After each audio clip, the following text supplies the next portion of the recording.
তাহলে টাকাটা পাঠিয়ে দিই। এ কি আন্টি, কি করছেন? প্লিজ আমার কথাটা আগে শুনুন। আরে এখানে শোনার কি আছে, তোমাকে টাকাটা দিতে হবে না।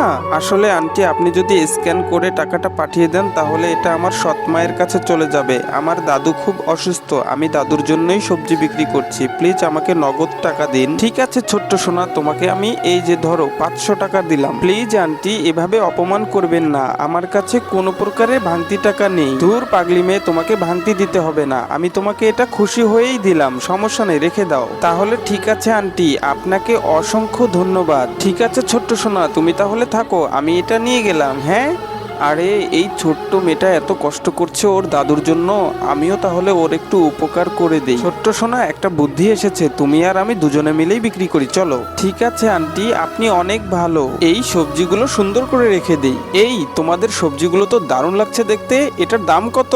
আঙ্কেল, এখানে যতটুকু আছে 100 টাকা দিলেই হবে। ঠিক আছে, 100 টাকা, এটা কোনো ব্যাপার না, আমি তাহলে এগুলো নিজেই নিয়ে নিচ্ছি। হ্যাঁ ঠিক আছে দাদু, আপনি অনেক ভালো, আপনি আমাকে ভাঙতি টাকা দিবেন প্লিজ।